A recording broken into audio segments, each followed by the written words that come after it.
Hello mga ka-laundry partners. I am Mara J. Cinco, a former public school teacher and now a laundry business owner.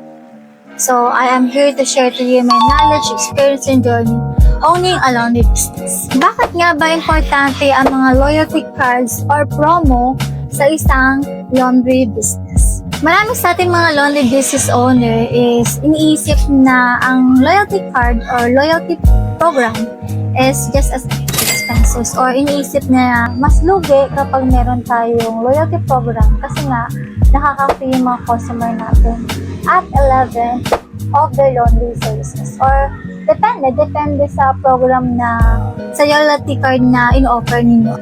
Alam mo ba na importante ang loyalty cards or this is one of the strategies ng mga laundry business owner for you to have a long-term commitment with your customer. So, maraming factor kung bakit kailangan natin merong loyalty program sa business natin or even mga promo sa business natin. So, we will discuss different factors kung bakit kailangan i-continue mo pa rin ang loyalty card at wag na wag mo ikakat ang mga loyalty cards or promos sa laundry business. Are you ready? So, number one, it builds trust and credibility of your laundry services. So, paano ba matetest ng mga customer mo na talagang mapagkakatiwalaan yung laundry shop mo? Of course, from first to third or even fifth laundry services nila, dito nila matetest yung customer service mo, yung quality ng laundry mo, and even yung speed ng laundry mo. Hindi naman kasi nila malalaman ng isang services pa lang. So, ito rin yung isang paraan para makapag-build ka ng credibility and trust sa mga customer mo. Like, nawawalang damit or pwede rin na mas mabilis yung services mo. Of course, importante rin sa kanila yung convenience. So, kaya nga sila nagpapalaundry because of their convenience. Remember that laundry business is not about us as owner. It is about solving customers' problems. So, ano ba yung mga customers' problem na kailangan natin i-solve? Of course, una-una yung speed. So, kailangan mabilis na malalaban yung damit nila. And of course, the quality. Kasi maraming bumabagsak sa quality na sobrang bilis nga ng laundry mo. Pero, syempre yung quality, medyo namimiss-alan siya. Nakakahakot ng mga customer yung magaling sa customer service. So, much better kung nag-uumpisa ka pa lang sa laundry business na you have to train your staff kung paano ba yung magandang customer service na may offer nyo sa mga customer.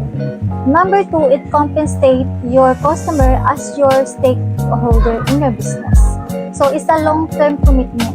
Hindi lang siya short-term na once, twice, or thrice lang sila magpapalabas sa'yo. Yung loyalty cards, it produces 10 times or even paulit-ulit na nga silang babalik. Siyempre, nahabol nila yung free laundry nila. So, 10 times, even 20 times.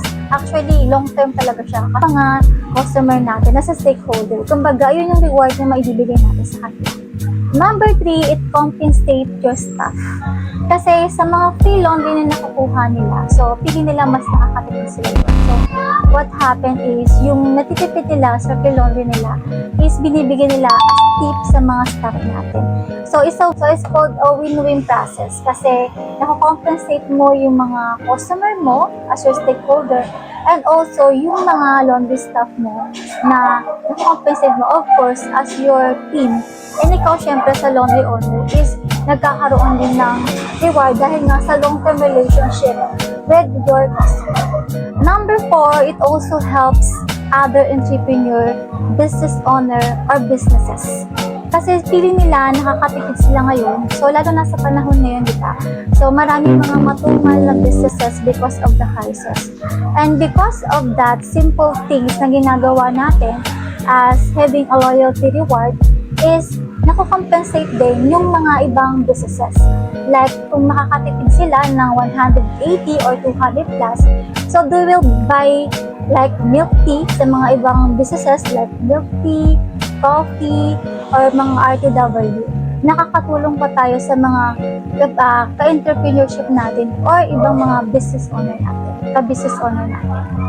So, hindi lang dapat tayo nakafocus sa business natin. Of course, we should have a humility to help other businesses na umangat. And number 5, it helps the cash flow or the money flows. So remember, cash flow is a current. So kailangan tuloy-tuloy gumagana or umiikot yung pera.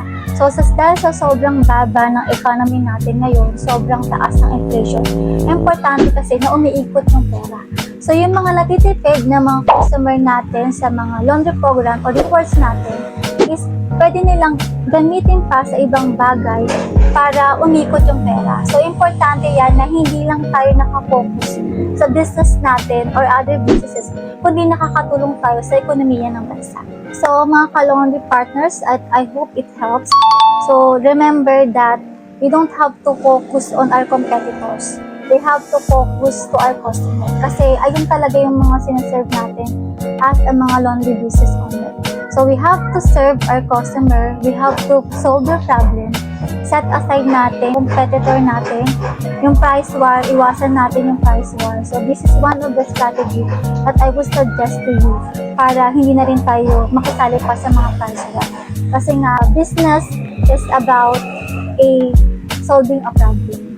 So, we are solving a problem of other people in our community. So, it should be win-win process or win-win reward. So, ayun lang mga ka-laundry. I hope this helped. And lagi natin gagalingan. Laban lang mga ka-laundry. Bye! See you!